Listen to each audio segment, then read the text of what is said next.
You're very welcome to this edition of Soundtrack 49. It's good to talk. This is a very special edition. I really enjoyed talking to this man about his work for the motorbike community around Ireland.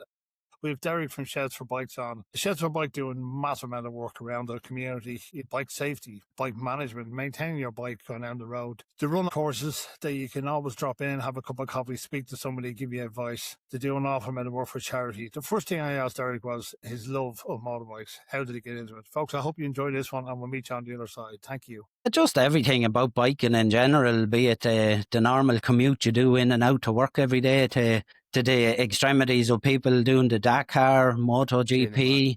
Yeah, it's everything like so. Look, and I love bikes. I got my very first bike when I was 16, just because I couldn't get a car. Nobody in my house drove bikes at the time, So my very first introductory to the bike was driving from Derry to Rathangan on a H100 with the visor open because I was afraid to take my hands off the steering wheel or the handlebars, Yeah, and not a great road, Derek. Yeah, no, not the best roads. It's now. a shocker. Even to this day, it's a shocker. I'll never forget, like, I got home and I thought, geez, I was after doing a lap of the MotoGP on this yoke, like, and I thought I was flying it, tears in my eyes from the wind and all, like, and next minute the mother goes to me, you're not going back out on the road until you learn how to drive that bike. Now, back then, there was no IBT, there was nothing like that sort of stuff, So you just got on and fell and got back up and went again, you know what I mean? And so apparently I drove the whole way from Derry on a H100 to Rathangan in first because I didn't know how to change. Yeah, well, look, it's just the way. My first one was an AR8. I remember one time I was only young, but the bike just didn't work. I couldn't, so I ended up just leaving it there. Lucky enough, I did. But it just wouldn't start. I couldn't get it going. They were finicky out. Yeah, different times as well that we lived in back then, Yeah, I'm an avid supporter of the IBT and that. I think it's after bringing the skill set up of riders out there twofold, like, It's brilliant. And I let my license lapse because my family got in the way. And then I went back out. I did the IBT. And people were saying at the time, that's a pain in the arse. I think it's 10 hours or 12 hours. I can't remember. But the guy I had doing it in names got out of my head now, and like unbelievable. Yeah. I was taking the racing lines into every bend. Yeah. We all done it. My God, Derek, how did I survive? But motorbikes are unbelievable. I love them. Yeah. Same as myself. Like you never stop learning. I commute all year round. I do 660 miles a week, and in all weather, like I've no car, so I've no choice, But like I know people do say I hate riding in the rain, I hate riding in the cold weather. It's a different skill set. I actually look forward to it because it's not the monotonous. It's a different feeling, different. Your braking lines are different. Your everything, your perception is different, and I embrace that. Like I like it. Like I love it. Like now I don't like the part that you're soaked as a drowned rat when you get home. I know, that's the thing. Yeah, and I kind of go through these periods as well. Like at the start, like before I start my commute, I'd be doing everything possibly in my whole body mindset not to get on that bike and go. But then when I'm on it, it's a totally different. I feel like when I get to work and when I get home, it's unbelievable. But we change this time of year, especially as regards the biker. We're getting into this on the shorter evenings. It can be very tricky, especially what I seen tonight on my way home from work. The sun is so low, and unless you're have your wits about you, it can end in tears for you.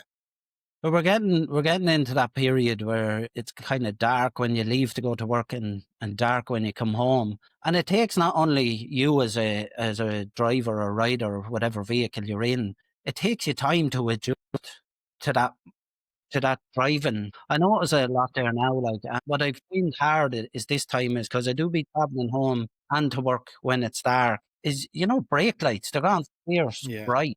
And with the helmet and whatnot, massive glare, and it kind of obscures your vision. I don't know if it's just me getting older and my eyes are starting to give way, or if their lights are, and everybody has this thing of motorways as well, is that they never use handbrake.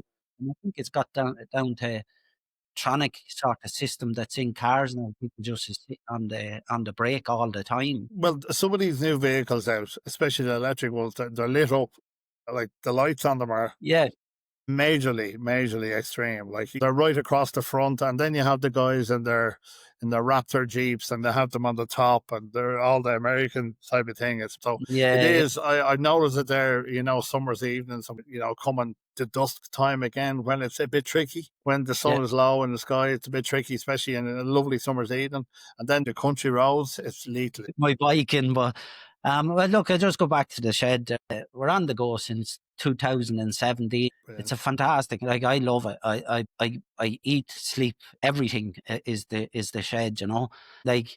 But the whole concept is being able to, like, the biking community is the best community out there. There is a vast amount of money for charities, various charities all over the country on an annual basis. The shed is fantastic. It's a platform for promoting the positives in the biking community. We're not all, I don't know, the general perception in the media is we're law breaking, drug smuggling, money laundering, whatever. They have that perception. It's not the case. Like, you have the guards, you have doctors, barristers, you have people from all walks of life that are motorcyclists. And if you can change that perception, well then, and just look at the positives, it's a fantastic community to be a part of. Absolutely. And Yeah, 100%. the shed, we pride ourselves in being able to give back to that biking community. Be it, like, you always hear the story that you'd never see a biker stranded on the side of the road. Another Yeah. biker will always stop. That, what we're trying to do is hold on to them core values. Give the biking community a platform to be able to portray the good that we do, and promote it, because if we don't promote it and hold on to it, it's going to be a lost trade, like a lot of other communities around the world and country. So, like, that's the shed. That's probably one of the main things I do. Shed for Bikers is the Yeah, platform. you do a phenomenal amount of work for charity. Even this weekend, you have a clear out. Yeah, Do you want to actually tell us a little bit about that clear out? Because I really, I hope to get down again weekends with me. yes. It's a brilliant idea. So, like, since 2017, we come up with the idea of a pay it forward campaign. Because, like, we were getting a lot of visitors to Shed for Bikers, and a lot of them, you'd see a lot of the younger people not wearing the proper PPE. So, like, if I had a spare jacket, I'd give it to them. If I had a spare pair of gloves, I'd give it to them. And, like, so what happened was then is that, people just start dropping in gear. Now, it wasn't really us that came up with it. We were just talking about, the interactions of us with various bikers, like. So then people start dropping in gear, and we came up with the pay it forward campaign. So that the pay it forward campaign is, we'll take in used, relatively in good condition helmets, gloves, jackets, jackets, trousers, and boots, gloves. We won't take helmets on account of their Yeah, safety, the, because, look, if you drop a helmet, it mightn't have any visible damage on the outside, but I wouldn't like to put my hand on my heart and say to somebody that helmet's going to be safe when I don't know the history of it. 100. They've a lifespan anyway. Yeah. You get So, them off the shelf. like, what happens is then is, like, throughout the year, people would be, bringing in various bits and bobs, like, and we have a pay it forward rack on the shed, and our motto is, like, if it fits, it's yours. So we take it in for free. It's donated by fellow bikers across the country, and that's our motto. Like, we don't accept any payment or anything in that. So it kind of helps, like, because gear is relatively dear. Like, you could spend anywhere between €5 to €1,000 on gear.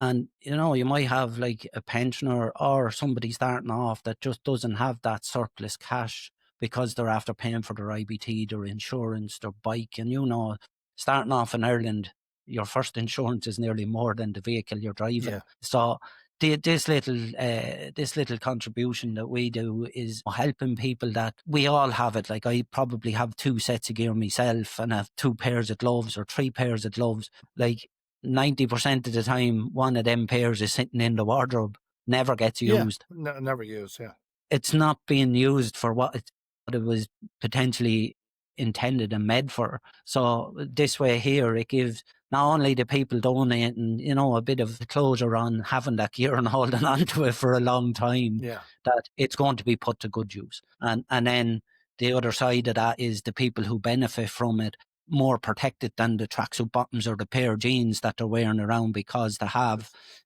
leathers or proper There's textile nothing gear, worse, Derek, is there?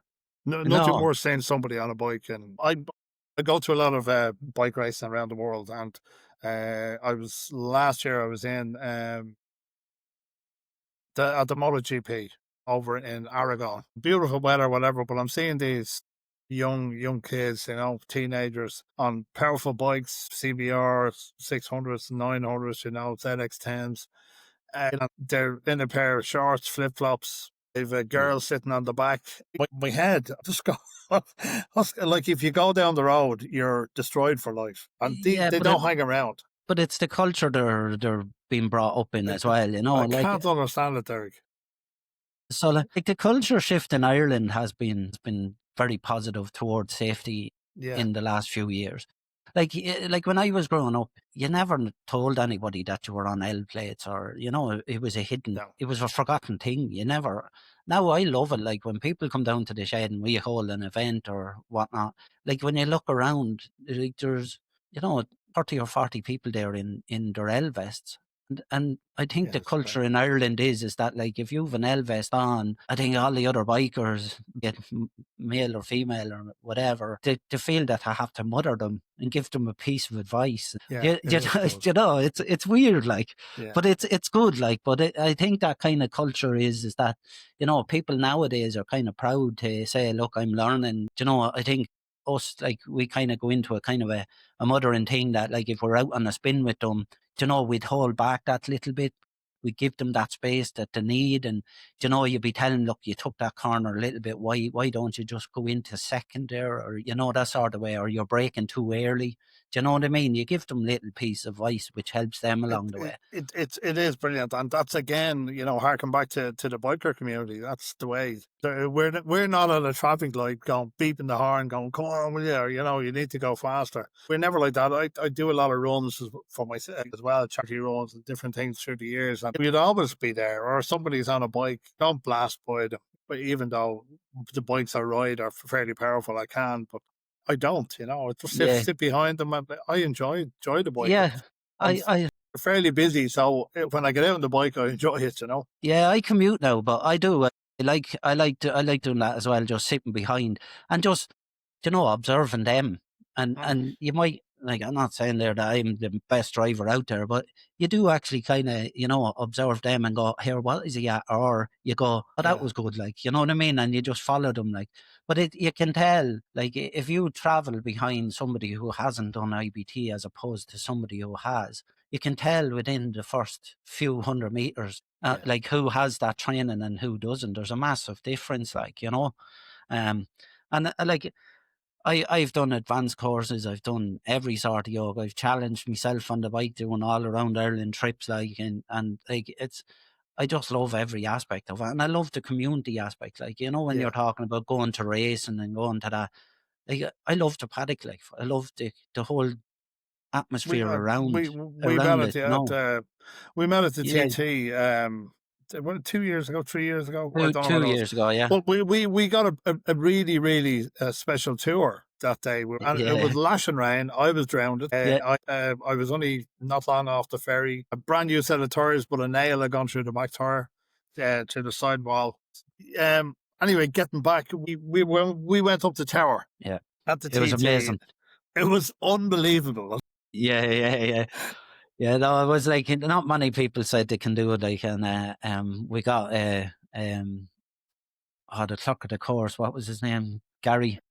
Yeah, Gary. Yeah, Yeah, Gary gave us a good tour and gave us an insight as to the behind the scenes of how it works with the weather and the police and the medics and how they look at and track each bike on each different section. It was just amazing. and the Absolutely safety amazing. aspect again. We're speaking about it on a general, road going commuting to work or wherever it is. Your safety aspect, but the safety element is extremely high, isn't it? It's Yeah, like yeah. it's very high. It's like I'd love to be a fly on the wall during racing up there, like, because I'd say it was totally different than when we were there. It So was we nice were and there. It relaxed, was you know. quiet. Yeah, Yeah, it was yeah. quiet. But like But it was just brilliant. Like just to be able to say that you could, even when you were there, you could envision the bikes going through the hustle and bustle in each corner, what they were looking at, the tracking, and all, even down to the sense that, like, that the record.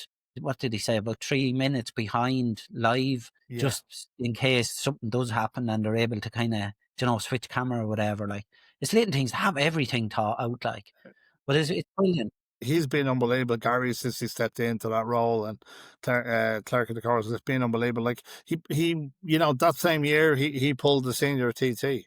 Yeah, yeah, maybe. Massive. I was speaking to a young gentleman the other day. You probably know Kevin Keys. You know Kevin? He's from Yeah, good lad. Racer. Brilliant. Brilliant. It's great to see him doing so well. But we spoke about this sitting in the pits, and next minute you're waiting. Is it going to happen? Is it going to happen?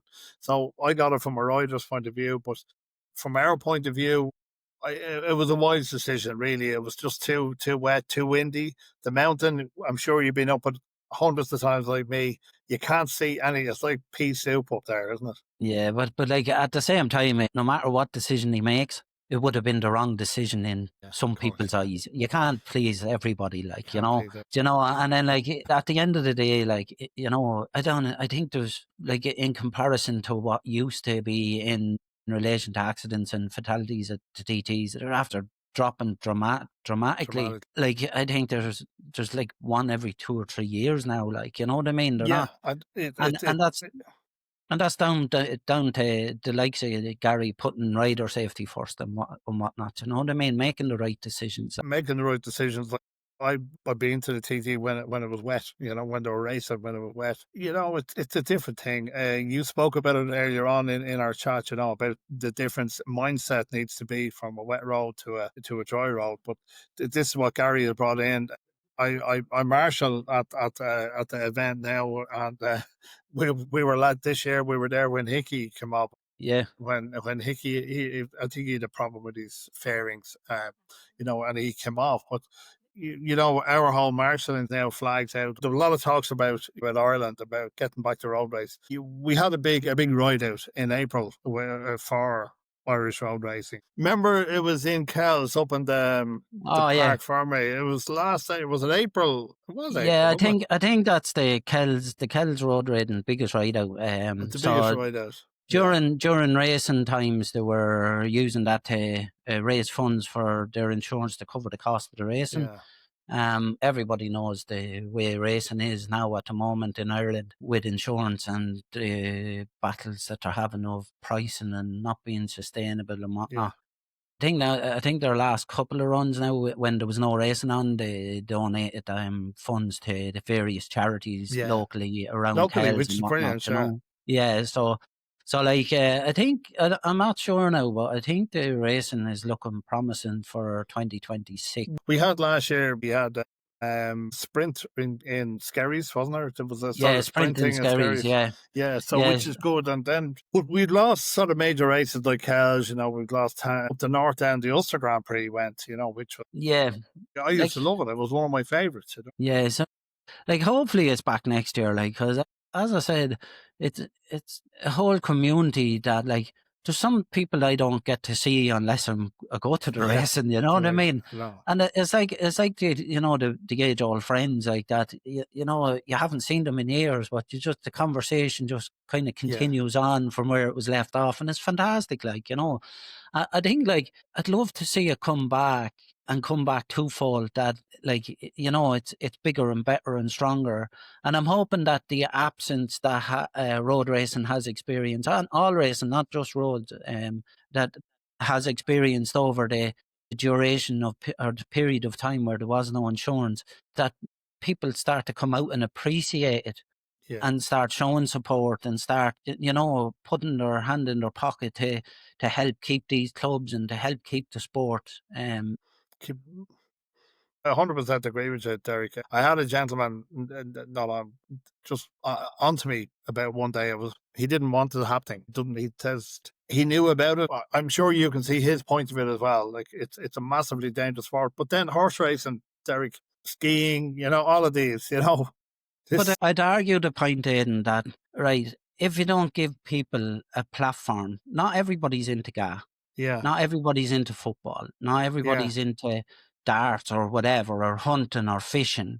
There are people, young kids. If you look at the Bam Bams and all, the young mini MotoGPs that was in Ireland, traveling the country, they're yeah, 6-year-old bikes. They have a passion for it from a young age. yeah. Just because if your young lad was into darts and you were bringing him to football every day, he won't get the pleasure and he won't enjoy it. There is kids out there that from a young age, all they want to do is drive a bike. If we give them a platform, well, then when they become of age, they're going to be already in an environment where they can do this speed in a controlled environment, not out on the public Mm. roads. Do you get me? So, Yeah, like, no, if you I totally agree with you. and Safety then has changed. what you're turning around and doing by giving them a platform in racing to utilize is you're preventing actual, them injuring other people by doing it on the road without On the having that road.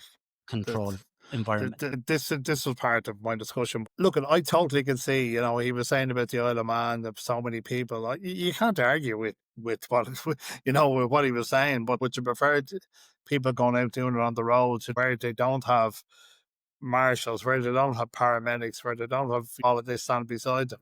This is a major thing. You look at everybody sit around. I totally agree. Not everybody likes motorbikes, but unfortunately, well, I'm very happy I do. I Yeah. love them. Again, safety. There's an acquaintance of ours who I had on, Roger, and he uses your premises a few times. So he does a brilliant first bikes on the scene. Yeah. So like in the shed, we've about maybe 6 or 7 team members. One of the things we started incorporating in the early days was, to do a basic maintenance course, first aid course, and rider clinic days. So our first aid course is a 10-hour basic maintenance course that's run by Derek Matney. He's over 40 years of experience working in JP Motorcycles that's unfortunately closed down up in Dublin. Oh, yeah. What he doesn't know about motorcycles, I'd say, or motorcycling or bikes, is probably I'll never know. That sort of way. Yeah. What he's forgotten about. Fantastic mechanic, and he's very intricate. He goes in. So our idea of the basic maintenance is you're not going to be a mechanic after this course, but if you understand the mechanics of how the suspension works, your chain works, your brakes work, your electrical fault finding. He does electrical fault finding during that course as well. And our thing is that if you know how they work, you'll be able to notice, if they're not working to their full extent, and you will seek to get them repaired or to get a mechanic to look at them, So, and he's always like, he's brilliant. Anybody that's done the course, we have a little chat and they go in and they can ask him questions or ask him for advice. And that's, to me, that's worth its weight in gold, because it's an We've two aftermath. wheels. We've two wheels. If one of them breaks down, or you get a slip chain, something like that on the road, and you have the idea, as you were saying, how to solve it. It's a massive, Yeah, massive bonus. yeah. So then we do a rider skills enhancement training day. So that would be with motorcycle training, Tony Moore, Eric Dalton from Dalton Motorcycle Training. You have Brian McGonigal from Motorcycle Safety Ireland. And the three of them, now, IBT, their busiest time is during the weekend. So we try to book in with them probably 2 or 3 times a year, where they will come down, because most IBT instructors or car instructors or whatnot, because the weekend is their busiest time, their weekend is probably a Tuesday and Wednesday. So they come down to the shed on a Wednesday. So we have to thank them for giving up their weekend off to come down to us, and they just share a couple of modules off the IBTs, braking sequence, hazard perception, all that sort of stuff, your tyre wear, different when leaning on it, your observations, and then in the afternoon, then there'll be, because there's only 3 instructors, we'll raffle off a prize where they can go off and do an instructor drive with the instructors. Like, again, these guys are giving up their time, using their Yeah, own fuel, their own everything to come down and share their knowledge and experiences. Because I know, like, when you turn around and say to somebody who thinks they're or feel that they're an experienced rider, that you want to do an advanced riding course, they're going, so why would I want to do that? Well, yeah, if you come on this rider enhancement training, it gives you a massive insight as to what sort of content you would. And look, every day is a school day on the bike. You know what I mean? You come down every day. and and then you learn something. Like, if you take something away, and we get massive positive responses from that. You know what I mean? Like, and people are kind of, when's the next one on, or I want my Yeah, son to go down on that, or I want, you know what I mean? And I just feel like, that if you haven't received training or done training or refreshed your training in a period of time, I think it's called a road craft. It's a craft. It's a skill. You have to keep on top of it. You have to kind of, you know just you have to, Derek. And this time of year, a lot of boys. Look, I could be named one of them. I don't go out as much this time of year. Normally in the evenings, I like coming in, and when it's raining, it's hard. We work hard, Derek. yeah, That's yeah, what I'm saying. And I have a lot going on at weekends and stuff. Of a young family. But anyway, I notice when coming around this time, when I get out, it might be every 2 weeks, might be every week. But I just know I'm on the bike. I'm sort of sitting up, back to again. The roads are different. It's a bit cooler. You're you're wearing heavier gloves, whatever else you have on your yeah, bike, but you just have it. Once you keep it up, it's like a snooker player, like a footballer. You have yeah, to yeah. keep your eye in. I think that's the sign.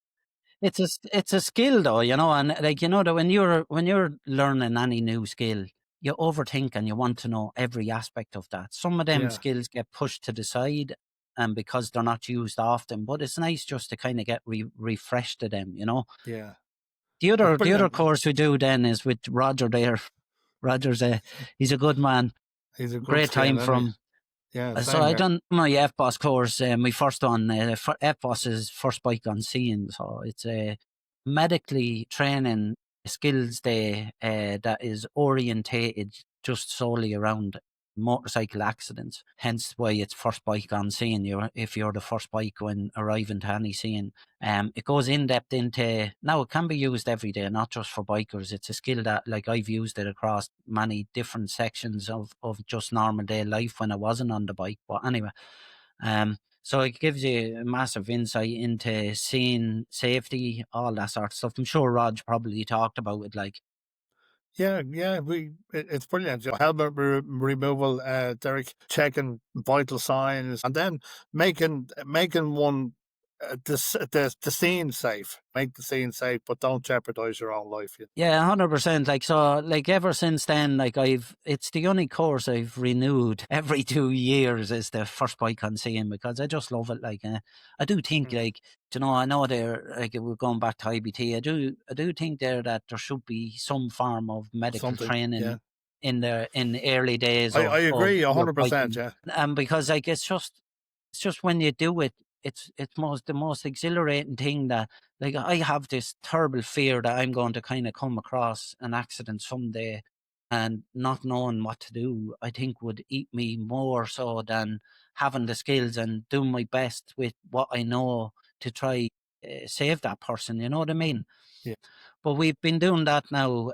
So we try to run 2 courses a year. So one would be ERS, which is the emergency response skills, and then the other would be the advanced. I've gone on and done the advanced.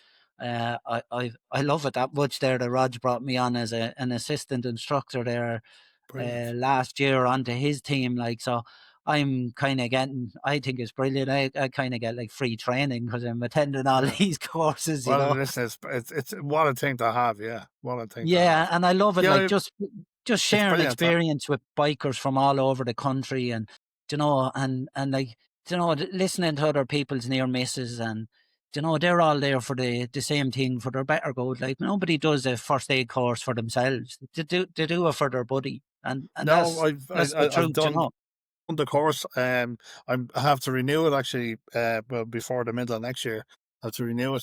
So I will be maybe down your place or sometime. I did it in Dublin the last time, so out in Blanchetown. But it was More brilliant, brilliant course. Yeah, more than welcome. Now, look, anytime we do a course in the shed, we always put on lunch, so do soup and Deadly. sandwiches there as well. You don't get Well, that we anywhere didn't get that. Yeah, we didn't get that. And do you know Yeah, what? Again, it was a miserable day. It was freezing. It was around this time of the year, a little of January, I think it was. But yeah, Roger is he's a good yeah, lad. a mind of information when it comes to that end of it, as well as everything else. And he repairs all motorbikes, which is good, the old boys Yeah, in the same. Another thing I just wanted to go on, just and going back. I know we're sort of bringing back, but all year round you do charity work. Paddy's Day, Christmas. You do is there a walk at Christmas or is it a bike run? I can't remember what uh, the. no, well, we'd every year again since we started, we've done we call it a wake in the neighbourhood Yeah, bike Santa run. that's it. So the idea is that we just dress up and go around the local estates and residential areas here around the locality of the Shade. So we do all Langan, Nerney, Monastravan and whatnot. And we just go in, like, it's brilliant, like, because we just go in, rev the bikes, make a load of noise, and people are just falling They out of the they bed, love it.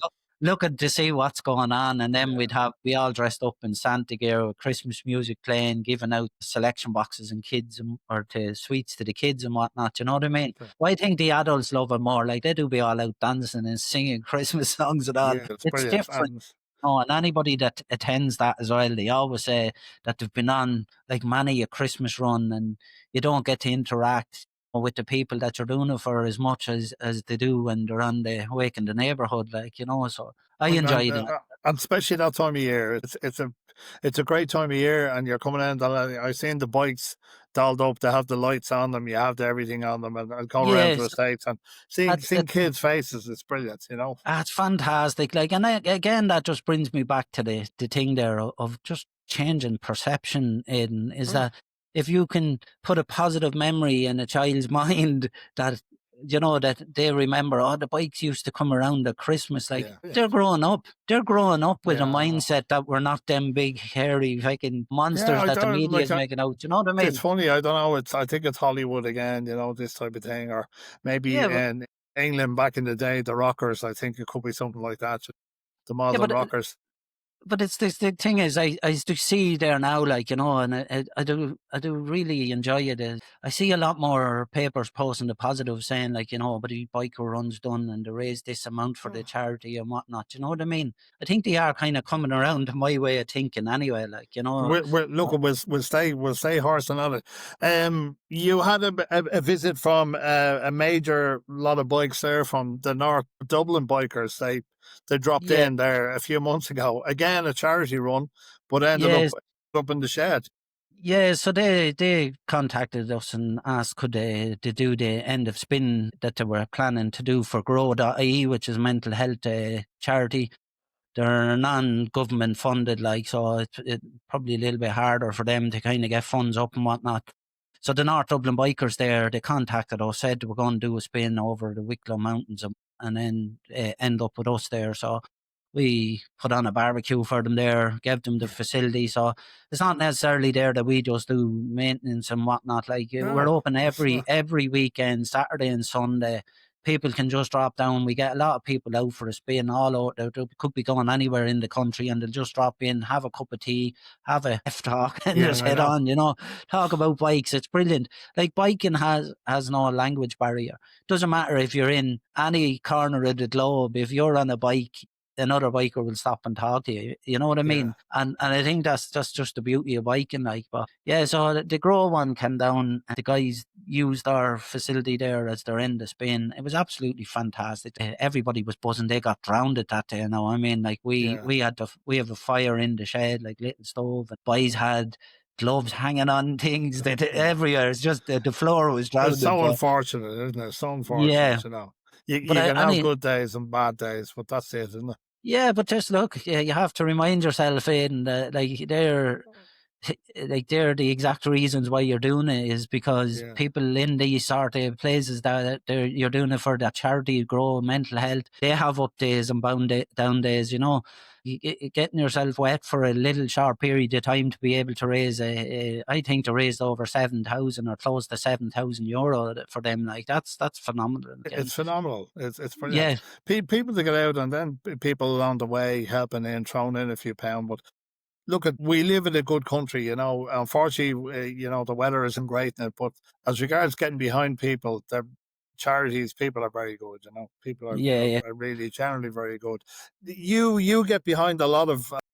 People, you know, I do see on the Facebook page, like there's a young lady there who's in the British Enduro Championship. You get behind her a lot. Holly Dennis, Yeah, I think.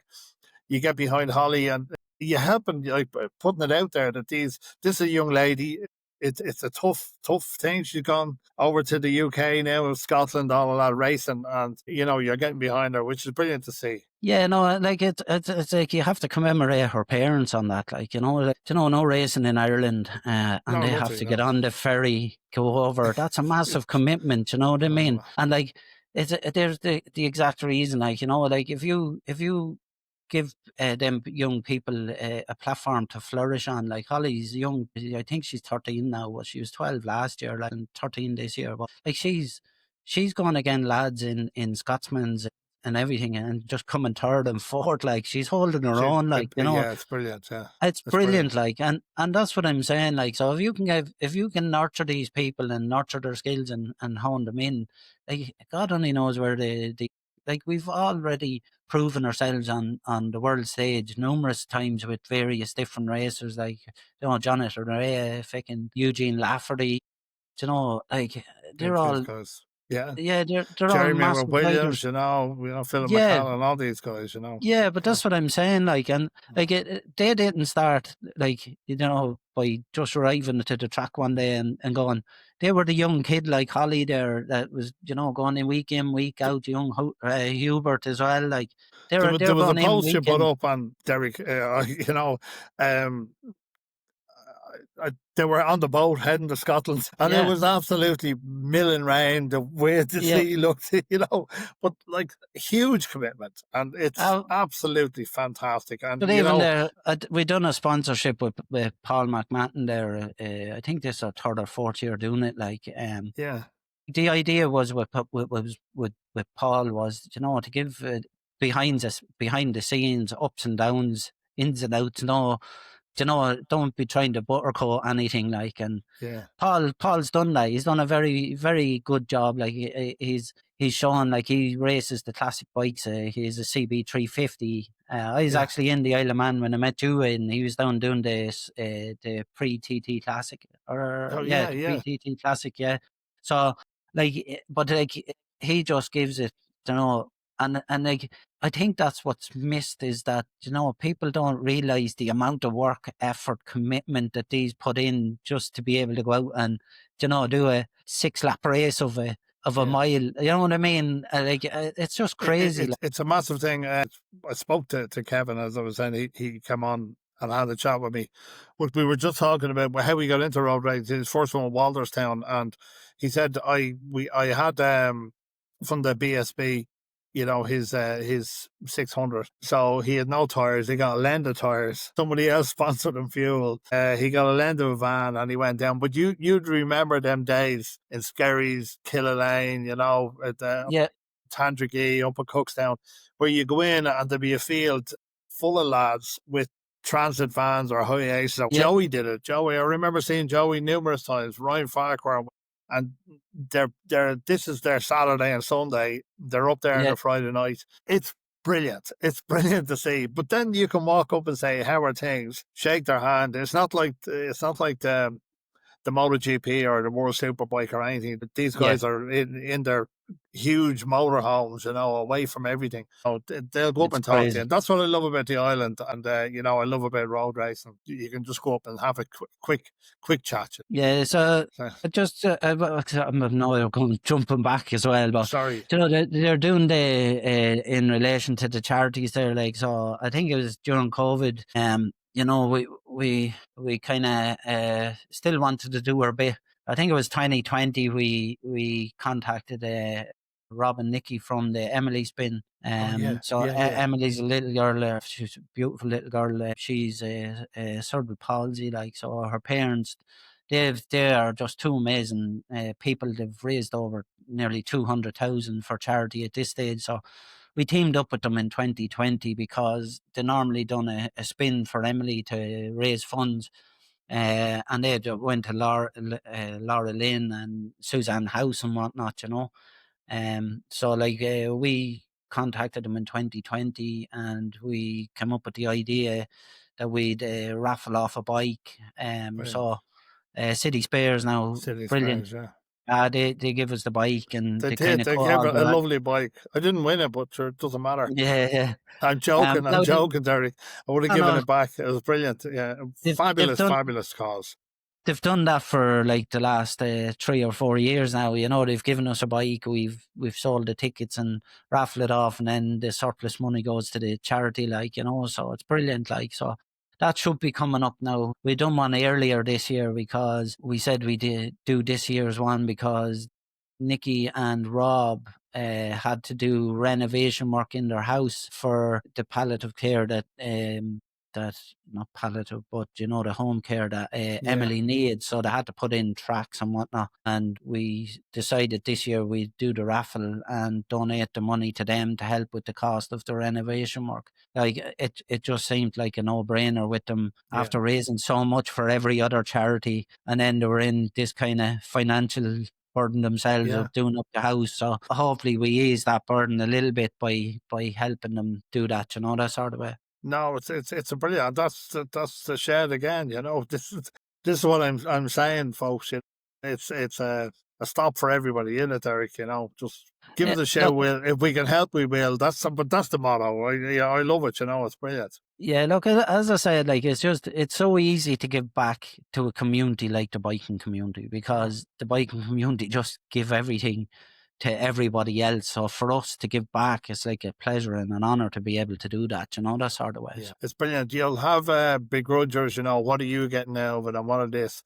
They're part of our society. There's always somebody there to shoot you down. But I don't think anybody will ever say that about the shed. It's always there. It's like this weekend, giving away the gear, come up and have a look, see what you think, drop up. But when you're saying there, what do we get over? Everything in the shed is free. That's the thing. You tell me what I get over. That's the thing. And Derek, look at the thing that's what I'm saying. You just have people. When are we getting old, Derek? I think we're getting old. Yeah, it's not that, but like Aidan, like as I said, like community is probably a thing there that does be thrown around willy nilly nowadays. But you take it back when we were growing up, like you went into your neighbour's house for a cup of sugar, or you know what I mean. Yeah. Everybody knew everybody. Everybody looked out for everybody. Like, I remember when I was younger, and like I used to spend a lot of weekends in a mate's house in their pulling apart bikes and fixing this and breaking this, and then you get to tow up a hole off their father because you never put the tools away. Do you know what I mean? But that's what I'm trying to do with the shed. It's just trying to hold on to the community. Look, there's a lot of bad in the world. And like, if you can hold on to the good, and people, that's why the shed is so successful, is because people know what we're trying to do and they want to be a part of it. They see that the good what we're trying. I always say to people, as long as the shed does good, I'll continue to do it. It's just when you say there, like, going around, I love kind of, rocking up at an event or going to a various charity thing and just spending time with the people at these. You know what I mean? It's not necessarily the event we're doing it for, but it's the community, and just, you could, like yourself, you could spend hours talking about absolutely nothing, but it's exhilarating. You know what I mean? Yeah, I And love it. That's why I do this podcast, just to speak to people and, speak to people like yourself. And the minute I turn off this, I'll be smiling on my face. And then I'm going upstairs or going doing whatever else, getting a bit of food on board. I say, oh, I should have asked Derek this. I should have asked him that. I'm sure you go to bed at night after a fundraiser. Oh, I should have done this. I should have done that. But yeah, it's great, Derek. Look, and that's the thing. We're lucky we're able to do it. And I've taken a lot of your time, Derek. Keep up the good work. That's all I can say. It's a brilliant thing. I'll see you the weekend. We'll drop in, have the Marietta biscuits there. And yeah. I'm going to put on some links for anybody that wants to know. So what we spoke about tonight, Derek, Facebook, Sheds for Bikes. Yeah, Shed for Bikers. We're Yeah. also down with all the cool kids. We have TikTok and My Instagram, and God, yeah, you're very up to date. TikTok, yeah. So we'll put up links there to that. Some of your courses then as well. I'll put up just a link to the courses that you run. Again, he was a huge part of our conversation tonight. So I'll put up some of them. Again, First Bikes in the Scene. We'll put a link up to that. Derek, it's been a pleasure, my friend. I really appreciate you taking your time coming on. Just before I go, I ask everybody this: the next 5 years, what do you see? What's the plan, or have you anything set aside for the shed or for yourself, or anything? no, just keep living the dream and keep enjoying it. Like the shed is so like it kind of moves up and down. Like you could get like 80 to 100 people during the summer, and then during the winter, you could get one every 2 or 3 weekends. You know what I mean? I know there's a lot now. There's a lot of spins and meets kind of pages kind of coming in. So a lot of people are just kind of attending them, and they're kind of getting their social interaction there. But that's fine. We're okay with that. Like we'll still be here and we'll still plug away and do what we do. And as long as I said, as long as it's done good, we'll stay doing it, and I just want to mention one more thing in there, I suppose before we finish up, is I just want to thank Principal Insurance Ireland as well. They've been a massive support Yeah, for what we've been doing since 2020. They've helped us every step of the way. They're our main sponsor. We have had other sponsors through the years, but Principal have been the main sponsor. And I just want to thank them for everything brilliant. that they've done, So without them, our doors wouldn't be open. They help us keep the doors open every year and allows us the platform to be able to do what we're doing. Like, And again, I'll throw a link up. It's been a pleasure, and I hope to see you the weekend. The Christmas run, that's only around the corner. Then we yeah, Paddy's Day. But yeah. yeah, with my friend, it's been brilliant. Thank you very much for coming on. Derek from Sheds for Bikes. We'll see you soon. Thanks very much, Derek. Thank you.